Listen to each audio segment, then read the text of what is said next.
I'll never forget the moment my world shattered into a million jagged pieces.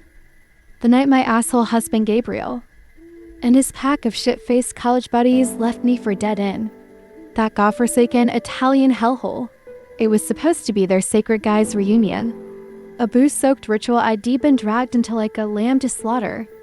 And I dared to open my mouth at Gabriel to ease up on the wine at lunch. His eyes already glassy with that smug, reckless haze. Big fucking mistake. Pete, that slimy prick, jumped in with his venomous jab. She's always controlling you, man. Sloshing another round onto the table as the others howled like rabid dogs. The air outside the calf turned electric. Thick with years of pent-up resentment, the smile digs at my nagging. My silence screams at his suffocating grip on my life. Then it exploded. Gabriel's face twisted into something feral. His voice a slurred blade slicing through the dusk. Let's see how she gets back. He sneered, laughing like a goddamn lunatic as he slammed the rental car door. The tires screeched, kicking up a choking cloud of dust and gravel that stung my eyes. The taillights shrinking into the black void of that narrow, twisted street. His buddy's capless beat, Marco. The whole fucking circus showed like a death knell, fading into the storm that roared in behind them. I stood there, rooted to the cracked pavement, my mouth still gaping mid-sentence. The argument about his drinking now. A pathetic footnote to this unthinkable betrayal. Rain lashed down in sheets, a biblical fucking deluge, soaking me to the bone as thunder cracked the sky open. He's coming back, I whispered, my voice a trembling thread against the chaos, clinging to the delusion that this was just another of his cruel games to scare me straight. But the minutes bled into an hour, the sky darkening into a suffocating shroud over this nowhere town I couldn't even pronounce an Italian shithole, where the locals stared at me like I was a ghost, their eyes glinting with suspicion from the flickering sidewalk tables. My purse hung heavy with just 80 and 37, a pitiful lifeline, and my phone. That bastard had blocked me 27 calls straight to voicemail, texts unanswered. Every one of his cronies cutting me off like I was diseased. The knot in my gut twisted tighter, a cold, clawing panic sinking in. This wasn't a prank. This was a calculated fucking execution of my dignity. A middle finger to the decade I'd de-spent shrinking myself to fit his perfect little architect's wife mold back in Boston. Lightning split the night as I stumbled through the mud-slicked streets, my sandals slipping on cobblestones, searching for shelter in a town that felt like it wanted me gone. A neon sign flickered some dingy pension above a bakery and I barged in, dripping and wild-eyed, shoving my last euros at an old hag who didn't speak a lick of English. She handed me a key with a grunt, her pitying stare burning into me as I climbed creaking stairs to a room that stank of mold and despair. The bed sagged under me, a narrow slab of misery, and I sat there shivering, counting the seconds until the walls closed in. Then crash, a window shattered downstairs, a break-in, some junkie probably. And I bolted upright, heart hammering, clutching my purse like it was my last shred of sanity. No cops, no help. Just me and the howling wind. That's when it hit me Gabriel wasn't coming back. Not tonight, not ever. I was alone, fucked. And the life I'd known was a pile of ashes scattered in that storm. But as the rain battered the roof and the thunder roared like a war drum, something snapped awake inside me, raw, feral spark. I wasn't going to crawl back to Boston, tail between my legs, to that suffocating brownstone in his smug fucking face. No, I'd claw my way out of this abyss, even if it killed me. After that bastard Gabriel and his posse of drunken jackasses left me stranded in that shitty Italian dump, I was a goddamn wreck shivering in a moldy pension room, clutching my purse like it was my last lifeline as the storm raged outside. The break-in downstairs had me jumping at shadows, my heart pounding like a war drum, and by morning, I was down to my last scraps 20 and 37, barely enough to keep me from starving in that piss-soaked town. My phone was a dead brick, 27 calls to Gabriel, all blocked. His friend's silence screaming louder than the thunder that had nearly drowned me the night before. I stumbled out into the gray dawn, The rain-soaked streets mocking me with every squelching step, my sandals shredded and my stomach clawing at itself. That's when I hit rock bottom, standing in front of a sleazy pawn shop. Its flickering neon sign buzzing like a vulture circling my carcass. My wedding ring, that gaudy 2-carat shackle Gabriel had, paraded on our 5th anniversary, glinted in my trembling hand. The pawnbroker, a greasy fuck with a smirk that made my skin crawl, barely glanced at it before tossing me a measly stack of euros. America, call family, he grunted, his voice dripping with disdain as he counted out the cash like it was charity for a beggar. I wanted to smash his smug face in, but I snatched the money instead, enough to get me out, but nowhere near what that ring was worth. The pension hag's pitying stare still burned in my mind as I hauled ass to the bus station. The air thick with diesel fumes and desperation. Thunder rumbled like a bad omen, and I could still hear Gabriel's laughlets. See how she gets back ringing in my skull, taunting me as I dodged a shadowy figure lurking near the ticket counter. Was it one of his goons? Some creep tailing me? My pulse raced, paranoia sinking its teeth in, but I shoved it down.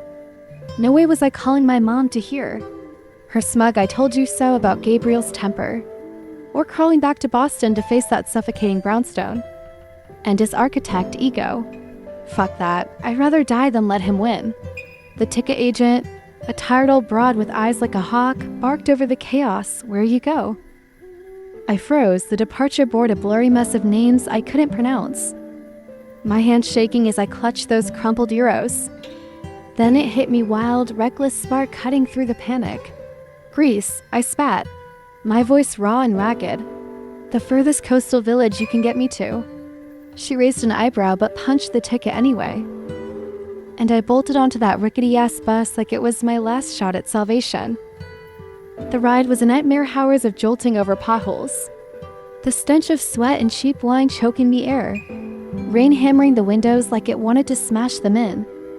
My cash dwindled with every stop. 5 for a stale sandwich, 10 for a ferry that rocked so hard I puked over the side, the sea of black. Churning beasts threatening to swallow me whole. A drunk asshole on the bus tried to grab my purse, his grimy hands inches from my last euros before. I elbowed him in the gut and screamed bloody murder. The driver kicked him off at the next stop, but I was shaking. Adrenaline surging, every shadow a threat. By the time I stumbled off that final bus in Greece, my sandals were bloody rags, my body a hollow shell, and a gale-force wind was tearing through the coast, whipping salt and sand into my face. I'd escaped Italy's jaws, but now I was broke, lost, and teetering on the edge of collapse in a foreign land that didn't give a damn. Gabriel thought had broken me, left me helpless, still figure it out. Head snared but as that storm roared and my knees buckled. I swore I'd declaw my way through this hell, even if it was the last fucking thing I did. That 14-hour nightmare of a journey had already kicked my ass bouncing over potholes in a stinking bus, puking my guts out on a ferry that rocked like a goddamn death trap, fighting off a purse-snatching drunk who nearly cost me everything. By the time I stumbled off that final rickety piece of shit bus into some nowhere coastal village in Greece, I was a walking corpse. My sandals were bloody tatters, my legs wobbled like jelly, and my phone dead as a fucking doornail after the battery gave out somewhere between countries, left me cut off from the world. I burned through my last euros, 5 for that stale sandwich, 10 for the ferry ride from Helland. Now I was flat broke, staring down a howling gale that tore through the coast like it wanted to rip me apart. Salt and sand blasted my face, stinging my eyes as I staggered through the dark, the sea roaring like a pissed-off beast ready to swallow me whole. I'd escaped Italy's jaws, but this was a new level of fucked. I didn't even make it 10 steps before my body gave out, knees buckling under me as I face-planted into a muddy olive grove. The world spun, a feverish haze burning through dehydration, hunger, exhaustion, all hitting like a goddamn freight train. My head pounded, visions of Gabriel's smug facelets, see how she gets back dancing in my skull like a taunting ghost. I was done, sprawled in the dirt, Rain pelted my back as lightning cracked the sky open, illuminating twisted trees that looked like they'd claw me into the ground. I thought, this is it, Sarah, you're fucking dead.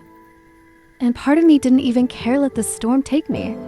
Let it bury the broken mess Gabriel left behind. But then, through the haze, a voice cut through the chow sharp, urgent, foreign as hell. Phosmo, Kira, it shouted, and suddenly rough hands were on me, rolling me over. I blinked up at a weathered face, an old Greek woman with eyes wide as saucers, her silver hair whipping in the wind.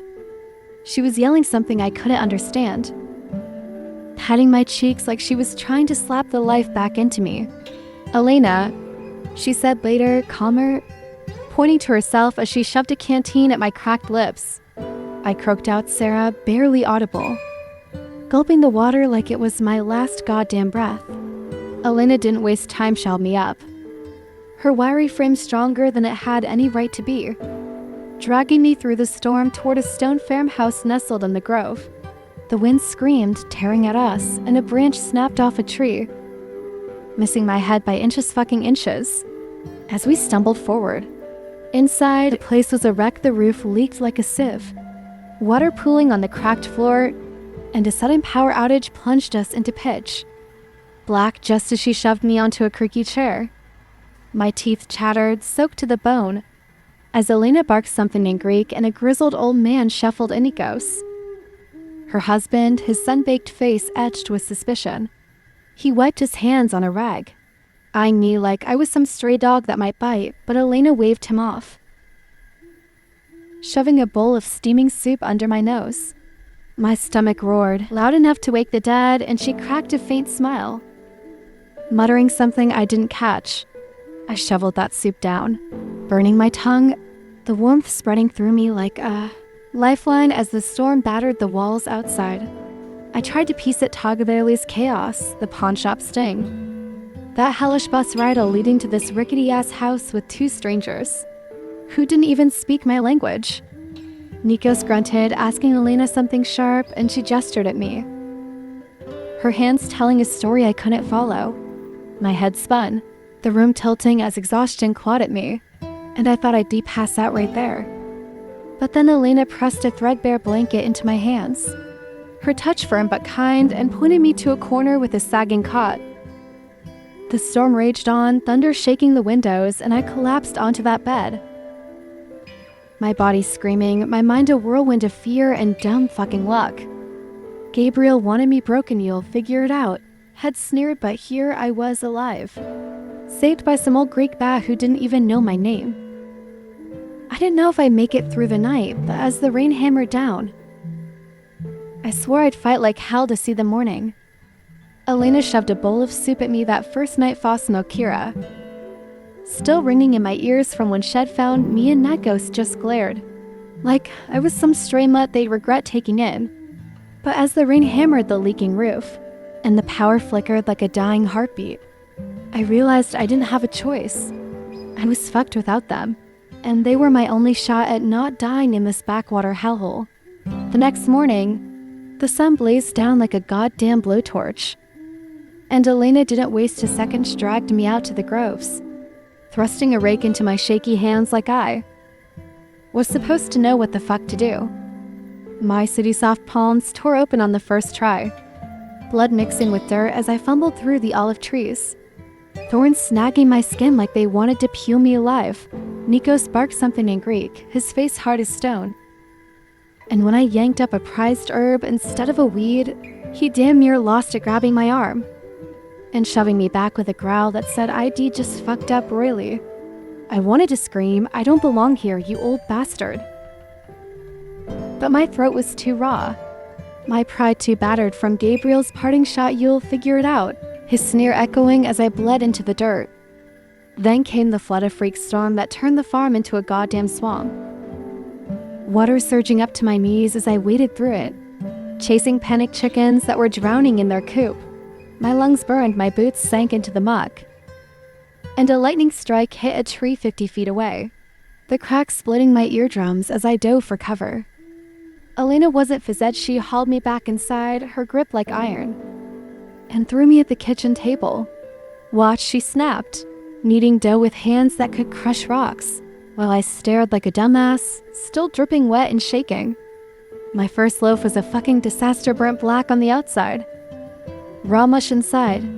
A steaming pile of failure pulled from their ancient stone oven. She tore it apart, tasted it, and said, "Practice, all learning is waste." Her voice calm but edged with something that dared me to quit. I couldn't. Every day was a new hell raking olives until my shoulders felt like they'd snap. Hauling water when the well pump broke during a heat wave. My skin blistering under the sun as Nikos watched me like a hawk. One afternoon, I slipped on a slick rock. Crashing ass first into a pile of thorn spain shot through me, blood soaking my pants, and I cursed Gabriel's name loud enough to scare the goats. Nikos just snorted, then tossed me a rag, muttering something that sounded like grudging respect. Weeks bled into each other, and I started to change, and my hands grew calluses thick as leather. My arms hardened from lugging buckets. And the constant replay of Gabriel's laughlets. See how she gets backfaded under the grind. Elena's kitchen became my battlefield, Nikos Groves my proving ground. And every fuck-up burnt bread, uprooted plants pushed me harder. A near miss with a rusty rake slicing my leg open had me hobbling for days. But I kept going, fueled by spite and the flicker of something new strength I'd never known I had. I wasn't just Sir Vivangi was clawing my way into their world, one bloody, sweaty step at a time, and I'd be damned if I let it break me. They'd saved me from dying in the mud, sure, but I was still a stranger. A beat-up American chick with no place to go. And every day felt like a tightrope walk over a pit of snakes. I kept waiting for the other shoe to drop for them to kick me out. Or for my own dumb luck to run dry, but then the rains came again. A torrential bitch of a storm that trapped me inside with Elena. And shit got real. It started one afternoon when the sky turned blacker than hell. Thunder rattling the windows as Elena dragged me to the kitchen table. Her eyes sharp with something I couldn't read. She pulled out a wooden box, her hands trembling like she was unearthing a fucking bomb, and flipped it open to reveal a stack of faded photos. She pointed to a young woman's same fierce eyes as her. Nikos's crook smile, her voice cracking as she said, "Sophia? Australia, grandbaby, no see." The words hit me like a punch to the Guthrie daughter gone across the world, leaving a hole Elena couldn't fill. Tears welled up in her weathered face, and suddenly I got it, she saw me as some twisted stand-in. A ghost of the kid shed lost. I wanted to bolt right then. Storm or not, and not your fucking daughter, lady. But she grabbed my wrist, her grip desperate, and shoved a letter into my hands. It was in Greek, but the tear stains and a blurry photo of a baby told the story Sophia wasn't coming back, and Elena was drowning in it. The room spun, guilt and rage churning in me. Gabriel had left me to rot. And now I was tangled in this old woman's heartbreak. Days later, the storm cleared and I packed my shit-me purse. Those bloody sandals ready to haul ass back to the village and figure out my next move. I'd made it to the door, rain still dripping from the eaves. When Elena blocked me like a goddamn linebacker, her eyes wild with panic. She didn't say a word, just pointed outside where the road was a muddy death trap. Then down at my blistered feet, shaking her head like I'd lost my mind. "Stay. Rest," she snapped, her voice a jagged edge of English that cut through my resolve. I froze, her wounded stare pinning me in place. And that's when Nikos stumbled in, pale as a corpse, clutching his chest. Had been out fixing the coop in the storm stubborn. Old bastard, and now he was coughing up a lung, collapsing onto a chair as Elena shrieked in Greek. Panic hit me like a freight train. I bolted out into the muck, slipping and sliding to fetch the village doctor. My lungs burning as I screamed for help through the wind. The doc came. Nikos lived, but it was close in when I staggered back, soaked and shaking. Elena's eyes locked on mine, raw with something deeper than gratitude. That night, as Nikos wheezed in the next room, I sat with Elena, my head a mess of fear and defiance. She studied me, then asked, "Home you won't go home?" Pointing toward America like it was a lifeline I could grab. I laughed. A bitter, broken sound home was Gabriel's cage. His laugh still echo and Jewel figure it out and I choked out work. I stay. I work, my voice cracked, tears spilling as I spilled at all the abandonment. The fight to get here, the shit ID survived. She didn't understand half of it, but her hand clamped over mine, warm and steady. And she nodded like we'd just signed a blood pact. A fever swept through me the next day, some bug from the floodwater. Leaving me shivering in delirious bit, Elena nursed me through it. Her touch fierce and unrelenting. I wasn't just some stray anymore, I was theirs. And they were mine. Bound by storms and near death in a way Gabriel's betrayal could never touch. Months had bled by, and I was starting to think this was itemless toil. Under the Greek sun with nothing to call my own until Elena. And Nikos blindsided me with a move that turned everything upside fucking down. It was a scorching day. The kind where the air shimmered like a goddamn inferno. When Elena grabbed me by the arm and hauled me to the village market me first. Time off the farm since I'd be washed up here. Market day. You come, she barked, her voice sharp as a whip. And Nikos trailed behind, lugging crates of their golden green olive oil like a man on a mission. The place was a madhouse, farmers shouting, tourists haggling, the stench of fish and sweat choking the air. We set up their rickety stall, bottles gleaming in the sun, when some asshole vendor from the next table Julius pricked over a crate, oil splashing everywhere like blood on the dirt. I lunged to save what I could, glass cutting my hands as I cursed him out, you fucking piece of shit. And the crowd gawked like I'd lost my mind. Elena didn't flinch, she shoved me to the front, pointing at customers like I was the goddamn sales rep. And I stumbled through broken Greek and English, my heart pounding as coins clinked into our tin. We scraped by, barely. But that bastard sabotage left us with half the haul we'd hoped for. My blood staining the table as proof of the fight. The sun was dipping low, the market winding down when Elena pulled me aside. Her face hard but her eyes glinting with something fierce. She pressed an envelope into my cut-up hands then, crumpled, but heavy with meaning. Your part, she said, her voice steady as stone. Fair work, fair pay. I tore it open, shaking, and stared at the measly stack of Euros Mabe. Enough for a shitty meal back in Boston, where Gabriel and I used to dine like royalty on his dime. But this? This was mine, earned through sweat and blood, not some allowance from his chokehold wallet. My chest tightened, pride and rage crashing together. Gabriel had controlled every fucking penny back home, tracking my cards, doling out cash like I was his goddamn pet. Now here I was, bleeding and broke, but free in a way I'd never understand. Then, as if the universe wanted to twist the knife, a kid darted through the crowded pickpocket, fast as hell, snitching my envelope before I could blink. I bolted after him, screaming, "Get back here, you little fuck!" Weaving through stalls, my lungs burning as I tackled him into the dirt.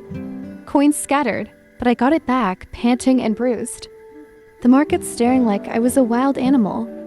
That night, back at the farmhouse, I sat with my battered hands wrapped, the envelope under my pillow like a goddamn trophy. Nikos grunted something, maybe approval, maybe not, while Elena watched me, her silence louder than words. A letter had come that day too, slipped under the door by some village busybody muse from a Boston friend. Scribbled in haste, Gabriel's perfect life was cracking. Clients whispering about his missing wife, his reputation tanking. I laughed, a raw, savage sound, clutching those euros tighter. This wasn't just money, it was power. A middle finger to the bastard who'd left me for dead. The farm's latest disaster, a busted irrigation. Pipe flooding half the grove loomed over us, threatening our next haul, but I didn't care. I fought for this, bled for it. And no petty thief or broken pipe was taking it away. Gabriel thought I'd crawl back, helpless, he'll figure it out. I'd sneer, but these euros said otherwise. And I'd be damned if I let anyone rip them from me now. That market day, fighting off a sabotaging asshole. And a pickpocket to clutch my first hard-earned euros lit a fire in me. A taste of freedom Gabriel's chokehold could never touch. But I was still just a worker bee, busting my ass for their oil with no real claim. Until one night at the village taverna turned my world upside fucking down and handed me a steak I never saw coming. It started with a drought weeks of scorching heat. That turned the groves into a goddamn dust bowl, the olives shriveling like raisins as Nikos cursed the sky. Elena and Nikos dragged me to the taverna anyway, a rare break from the grind. And I was nervous as hell dressed in Elena's borrowed blouse, sweat sticking it to my skin, stepping into a buzzing hive of locals who eyed me like a freak show. The owner, Stavros, greeted them with bear hugs, then turned to me with a smirk. Our American, Elena said in Greek, "Proud as shit." And I forced a smile, my stomach churning as we sat at their usual table, over grilled fish and cheap wine. The air thick with cigarette smoke and chatter, Nikos cleared his throat. His face grim as death. "Sarah, we won't talk business with you," he said, his broken English cutting through the noise like a gunshot. My heart dropped. Had I fucked up? Were they done with me? Elena patted my hand, her touch steady but her eyes fierce, and kept going. "We old now, 68, 70 years, no children here. Sophia not coming back," she said, her voice cracking on our daughter's name. Nikos nodded, solemn as a judge. "Olive trees 200 years old need young hands." Then Elena dropped the bomb, spreading her hands like she was offering me the fucking moon. "You learn fast. Work hard, we teach everything. Then business yours." I choked on my wine, the room spinning me. A partner? In this dusty ass farm I'd stumbled into half dead. Before I could stammer out a response, a crash split the air. A drunk asshole at the next table smashed a bottle, glass flying as he lunged at Stavros over some bullshit debt. Chaos erupted, chairs toppling, screams piercing the smoke. And I ducked as a shard grazed my arm, blood trickling down. Nikos shoved me behind him, barking Greek at the guy, while Elena stood like a goddamn rock, unflinching. Stavros and some locals wrestled the drunk out, but the damage was done and me head pounded, my arm stung. And their offer hung in the air like a live wire. But two don't know enough. I sputtered, panic clawing at me. The trees, the pressing, the business side. Nikos cut me off, firm as steel. "You learn. We teach. No rush." My mind raced. Gabriel's sneery, "You'll figure it out," mocking me. But this was different, a lifeline I'd never dreamed of. The next morning, the real shit began. Nikos hauled me to the groves at dawn, the drought's toll glaring cracked soil. Dying branches in, he started barking lessons like a drill sergeant. Soil quirks, disease signs, harvest timing, his voice rough but patient as I scribbled notes on a scrap of paper. Elena hit me with the business and handwritten ledgers, and a clunky spreadsheet their grandson had rigged years ago, a mess of numbers I could barely decode. Then the shed caught fire, some spark from a faulty press, flames licking the walls as I ran in with a bucket, choking on smoke. My eyes burning as I doused it with Nikos. We saved most of the oil, but the stench clung to me. My hands blistered again, and the village buzzed, some calling me a hero, others whispering ID brought bad luck. Elena just nodded, her eyes glinting with approval, and handed me legal papers that night, me name next to theirs. A third of the business now, not later. A rival farmer showed up the next day. A greasy fuck claiming the fire proved ID ruined the groves, but Nikos shut him down cold. I was in blood, sweat, and fire forging me into their erendite. Be damned if I let anyone tear it down. Months rolled by, the groves thriving despite droughts and rivalish holes. And I thought I'd finally outrun him until that bastard tracked me down like a hunter sniffing blood. It came on a Thursday. The air thick with olive dust as I tested batches. Me new ritual, my new fucking life.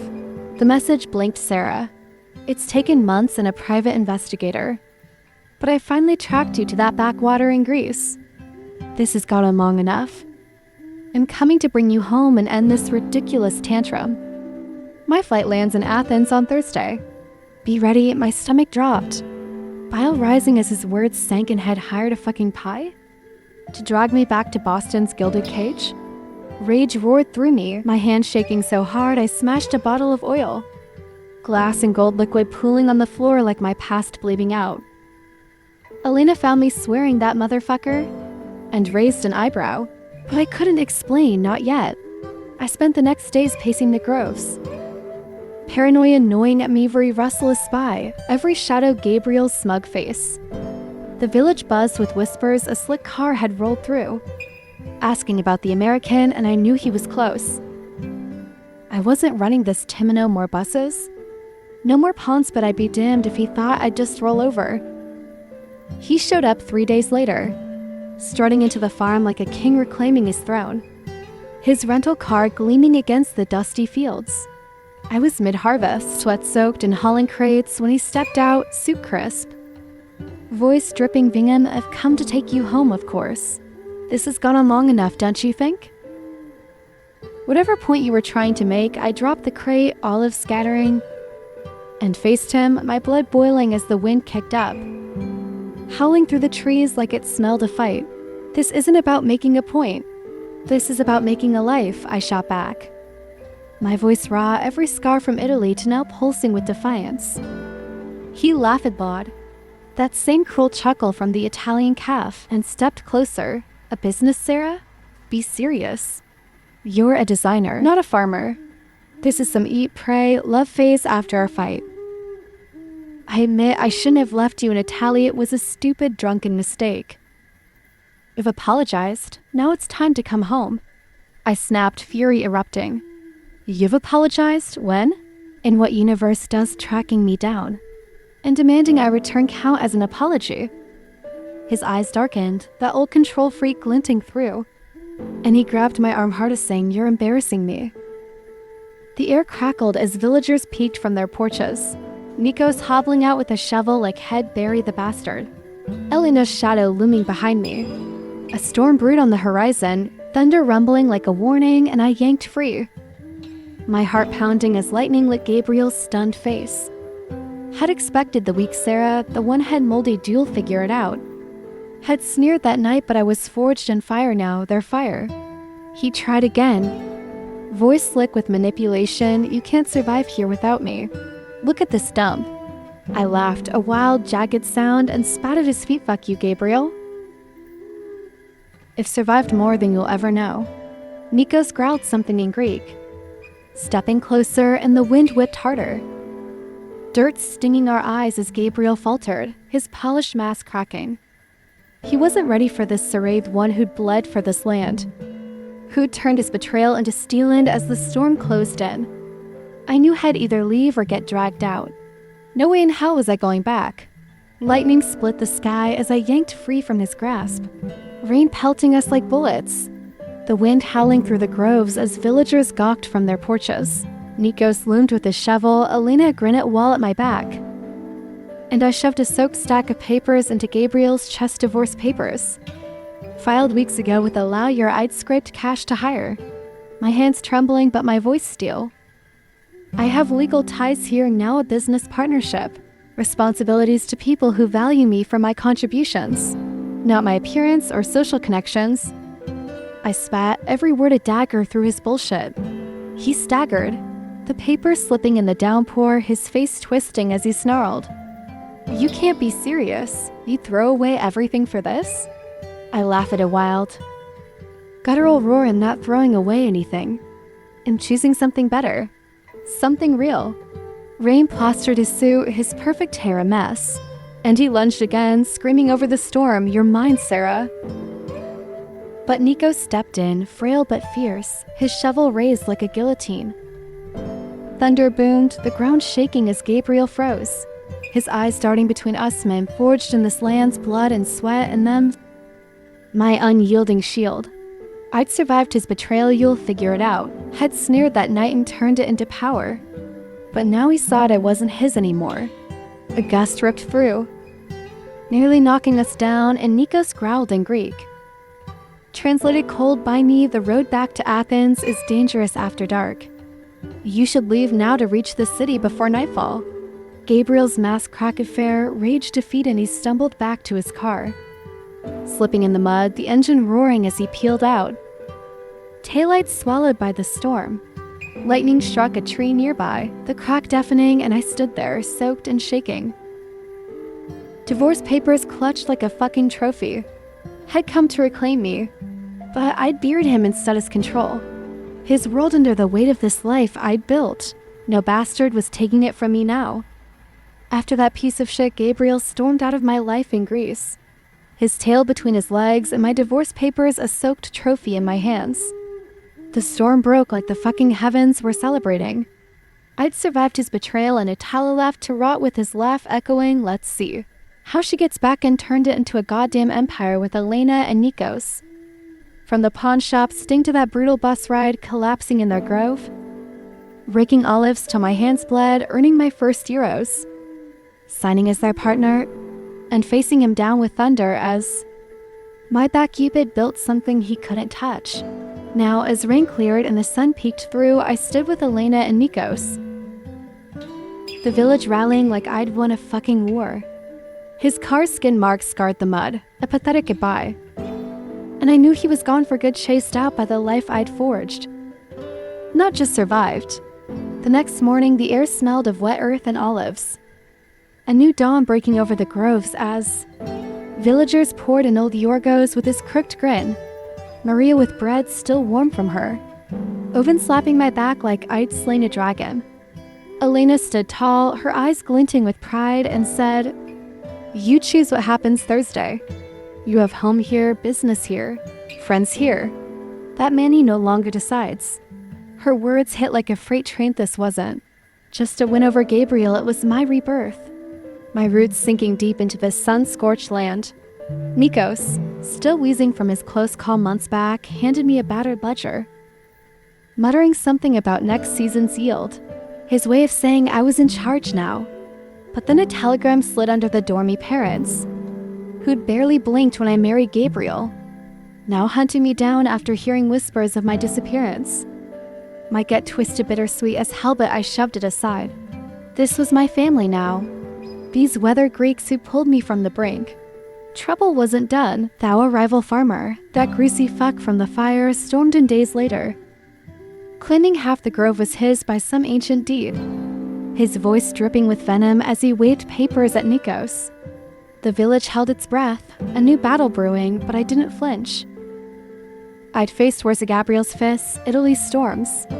My own damn demons, and I'd learned to fight dirty. Reflecting under the olive trees that night, I muttered to myself, "You left me. Gabriel, you drove away laughing. You just never expected I'd find my way without you." The stars burned bright. The groves whispering back, and I grinned.